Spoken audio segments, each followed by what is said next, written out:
j'espère que vous allez bien. Alors j'ai le plaisir de vous faire cette vidéo rentrée littéraire Gallimard que j'ai absolument adoré. Alors j'ai lu seulement 3 titres, Gallimard je crois en sort 13 lors de cette rentrée littéraire, donc c'est beaucoup.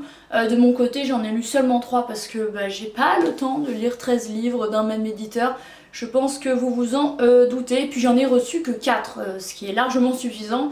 Donc je vais vous parler du nouveau Fabrice Caro, du nouveau Akira Mizubayashi et d'un roman que j'ai absolument adoré, coup de cœur du représentant. Donc Gallimard, j'avais vraiment hâte de découvrir cette rentrée littéraire et notamment avec le Akira Mizubayashi qui était littéralement, je pense, avec le Chalandon de chez Grasset dans mon top 3 des lectures de la rentrée littéraire que j'avais le plus hâte de découvrir et je n'ai pas été déçue. C'est simple, en fait j'ai lu un livre par jour, j'ai lu ces 3 livres en 3 jours. Donc on commence cette vidéo avec avec celui-ci parce que c'est le premier que j'ai lu. Donc Quitter la vallée de Renaud de Chaumaret. Alors coup de cœur du représentant qui m'a dit à quel point il était bien. Je l'ai lu un vendredi d'une traite limite à la librairie. J'ai adoré ce roman, il était absolument génial. On suit en fait 3 récits, 3 groupes de personnes qui sont en fait liées entre elles. Je ne vais pas vous spoiler, mais on suit, il y a d'un côté Clémence qui quitte un foyer violent avec son mari qui la bat. Elle y part avec son fils Tom pour aller dans la vallée de la Vézère, dans le Périgord, dans un petit trou perdu où il ne la retrouvera pas. Elle a fait exprès de ne pas retirer avec sa carte bleue, de seulement y a payé en cash pour qu'il ne la retrouve surtout pas. Le gosse n'est pas inquiet du tout, il le pense seulement que c'est pour des vacances. Et Clémence en fait elle est là pour un temps indéterminé pour vraiment échapper à cette violence et offrir à elle-même et à son fils un temps de liberté et de calme. Donc voilà, ils vivent en harmonie avec la nature, ça se passe très bien, jusqu'au jour où Tom disparaît. Voilà. Ensuite, on a Johanna et son père Fabien. Johanna, elle termine sa 4e année de médecine. Elle retourne dans son Périgord natal et elle retrouve son père Fabien qui est technicien dans la grotte. Il y a Lascaux 4 qui est une reproduction de la grotte de Lascaux qui est fermée au public, la fameuse avec la fameuse quoi. Et c'est un homme qui adore la préhistoire, qui adore cette ère de notre humanité, qui est fasciné par ça et chaque jour en revenant du travail il s'arrête dans la grotte. Il y a Lascaux 4 pour admirer les peintures à l'intérieur. Il y a de la grotte et il va mener sa fille avec lui dans la découverte d'une nouvelle grotte que personne ne connaît.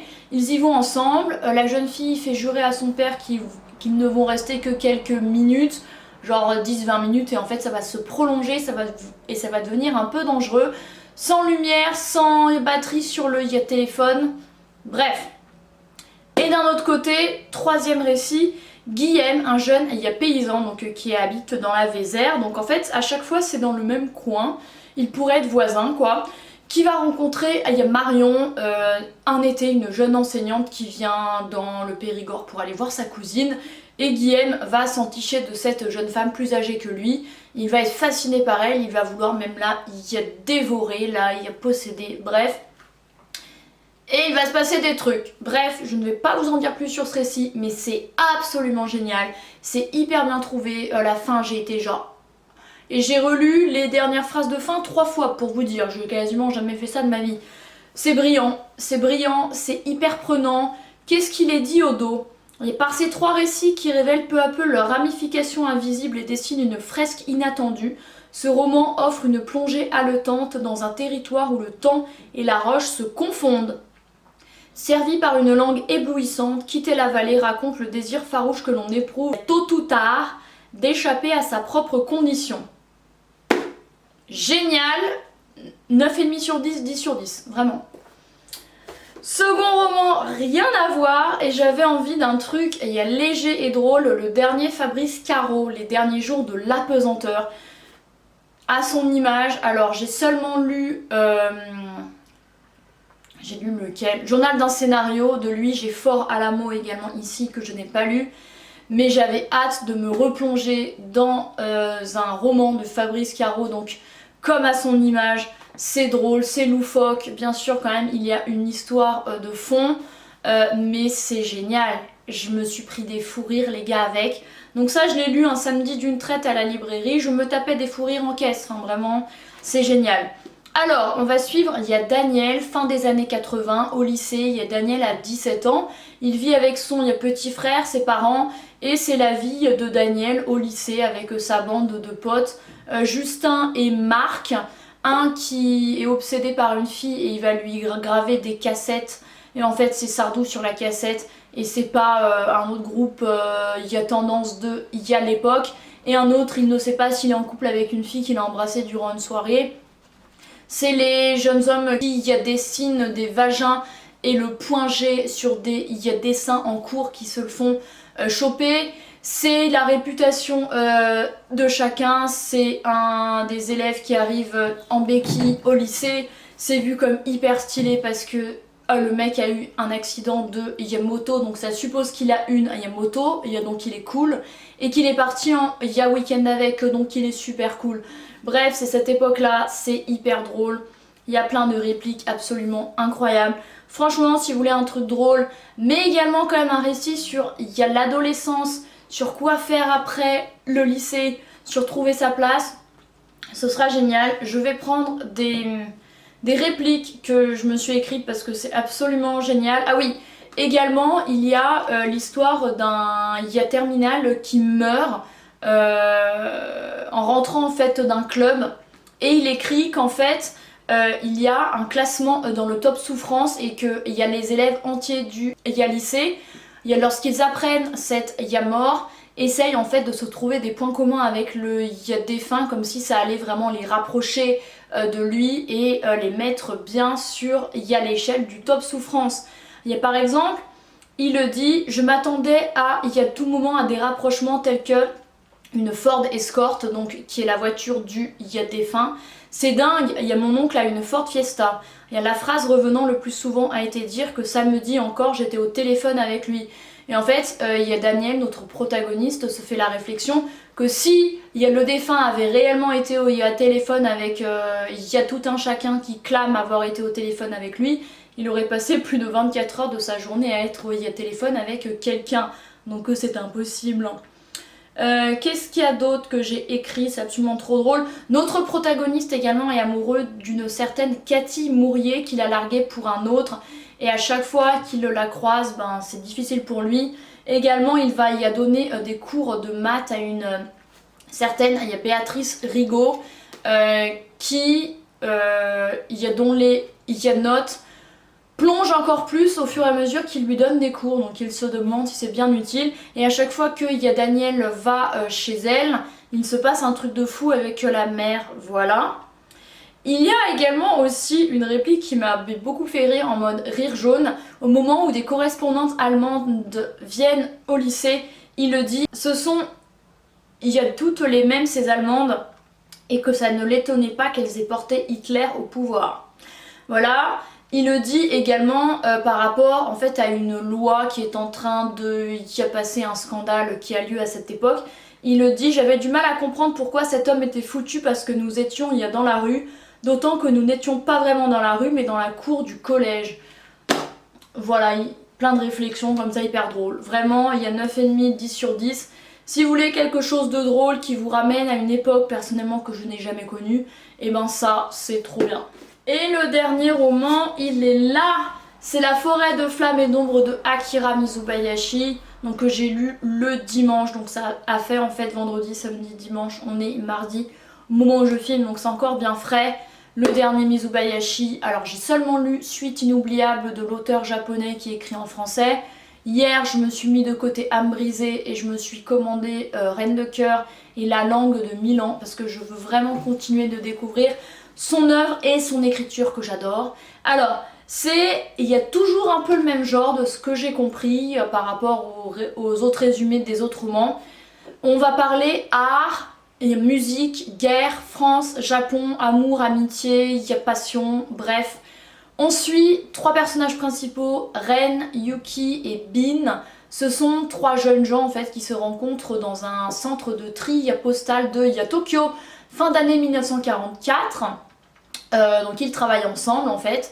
Bin est violoniste prometteur, il veut aller vivre en Europe et apprendre la musique européenne, où pour lui c'est là qu'il y a réellement les grands musiciens quoi, Beethoven, Chopin, Mozart, etc. Ce qui est vrai.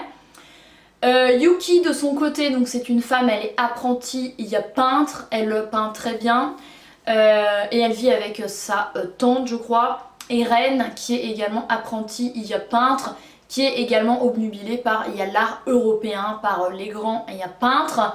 Donc voilà, ils travaillent ensemble. Un jour, Yuki, la jeune femme, ne va plus venir au centre de tri. Ren est très amoureux de la jeune femme. Bin également, en fait c'est un petit peu un triangle amoureux. Et c'est Ren en fait qui va avouer ses sentiments le premier à Yuki avant de partir au front en Mandchourie quelques mois plus tard en 1945 sous décision du régime impérial japonais de l'époque. Il va être peintre de guerre en fait et il a dessiné les scènes de guerre qu'il voit. Et il y a une scène particulièrement difficile où en fait ils vont être en forêt, ils vont combattre. Et lui, il y a peint sur sa toile ce qu'il voit. Et il est supposé rendre ça de façon, comment dire, de façon jolie et montrer à quel point en fait l'empire japonais est supérieur. Il rend hommage à cet empire japonais alors qu'en fait il ne fait qu'envoyer ses citoyens au front et au cimetière. Donc il n'a pas envie de faire ça, il a envie de montrer la réalité lui. Sauf qu'il va se faire engueuler parce que ces toiles ne sont pas suffisamment... ne vendent pas suffisamment du rêve par rapport à l'empire japonais. Et durant cette scène-ci, qui est la forêt de flammes et d'ombres, qui va s'embraser, il va perdre ses mains, une partie de son visage, et il y a tous ses camarades, ils meurent et lui va être handicapé. Il va arriver à l'hôpital, Bin va être à son chevet, Yuki va arriver également. Il n'a surtout pas envie que la jeune femme le voie dans cet état, sans main, avec un visage à moitié brûlé, alors qu'il est amoureux de cette jeune femme et il n'a pas du tout envie qu'elle le voie diminuer. Finalement, ils vont quand même rester ensemble, se marier, avoir une fille. Et 17 ans, je crois, durant, Ren va continuer de peindre. Donc il va faire comme il le peut. En fait, il a les bras coupés ici. Donc il va peindre avec ses moignons, également avec son nez, avec ses oreilles, avec sa bouche, avec ses pieds. Enfin, c'est un truc de fou. À quel point il était doué. Et c'était un peintre prometteur qui n'a jamais pu du coup s'exporter jusque dans le reste du monde, mais qui a peint des choses absolument incroyables, des tableaux qui vont être ensuite retrouvés. Je n'en dis pas plus. Ensuite on va suivre Bin en Europe, Yuki en Europe. C'est un roman qui va se passer sur plusieurs générations, on a 4 générations à la fin du roman. On a également Anna qui est le chien Shiba de Ren, qui est très importante dans sa vie. Et à la fin, pendant beaucoup de pages, je me suis fait la réflexion, je me suis dit mais attends, Anna elle est encore là? Attends mais Anna elle doit avoir 40-50 ans, un Shiba ça vit pas 40-50 ans. Et en fait j'ai compris à la fin, c'était assez bien trouvé. Bref, magnifique, il y a la peinture pour guérir, c'est la peinture qui fait se rejoindre les âmes, c'est le violon, il y a la musique également qui fait se rejoindre les personnages parce que il va être question également de musique, je ne vais pas trop vous en dire, mais ça va se passer entre Genève et Paris, c'est beau, c'est rendre hommage à Rennes, c'est vivre pour lui, bref, c'est un magnifique roman, j'aurais du mal à en dire plus et je n'ai pas envie d'en dire plus. Et il est écrit à travers une histoire particulièrement émouvante. Akira Mizubayashi continue d'explorer ses thèmes familiers, le désastre des nationalismes fauteurs de guerre, l'art, recours essentiel contre la folie des hommes. C'est exactement ça, et il y a des très belles scènes de fin qui se passent dans un endroit qui est cher au cœur de Yuki, qu'elle crée. Je n'en dirai, il n'y a pas plus. Et c'est beau. C'est un superbe roman auquel je mettrais un bon 9,5, 10 sur 10. Je l'ai trouvé sublime, j'ai adoré la façon dont c'est écrit, il y a la langue. C'est pas non plus une écriture difficile à comprendre, c'est pas un auteur qui écrit d'une façon prout-prout. Enfin je veux dire vous allez complètement comprendre, mais pour autant c'est pas écrit aussi simplement que certains auteurs peuvent le faire, mais c'est juste beau, c'est incroyable. Vraiment j'ai adoré ce roman et j'ai hâte d'en découvrir d'autres de Akira Mizubayashi parce que vraiment c'est superbe. Alors c'est à chaque fois effectivement les mêmes thèmes, ça peut être un petit peu rébarbatif, mais il y a moi qui en ai lu seulement, il y a 2 pour le moment, ça ne l'est pas du tout. Donc voilà, écoutez, c'en est tout pour ma vidéo Gallimard. Ça aura été 3 livres que j'ai adorés. Donc franchement, je leur mets à chacun, il y a 9,5 de 10 sur 10. Je m'y attendais en fait à adorer ces 3 romans, donc ce n'est pas une surprise. Mais pour l'instant, depuis les vidéos que je filme de la rentrée littéraire, là je crois que c'est la 15e, et ben c'est la vidéo où réellement j'ai adoré chacun des romans. Il y a donc je pense que c'est pour l'instant la rentrée littéraire la plus qui me plaît le plus. Gallimard, voilà, grosse maison qui publie plein de choses, plein de belles choses que je vous invite vivement à découvrir. Donc voilà, j'ai beaucoup aimé ces romans. Je vais les prêter, je vais continuer d'en y parler autour d'eux, moi parce qu'ils le méritent. Vraiment incroyable. Voilà, merci beaucoup d'avoir regardé cette vidéo, j'espère qu'elle vous a plu. N'hésitez pas à me dire lequel des 3 vous tente le plus. N'hésitez pas également à vous abonner parce que ça me motive à passer du temps à filmer, à y monter parce que c'est quand même du travail. Merci d'avoir regardé celle-ci et moi je vous retrouve encore, oui, avec des prochaines vidéos sur la rentrée littéraire. Bye!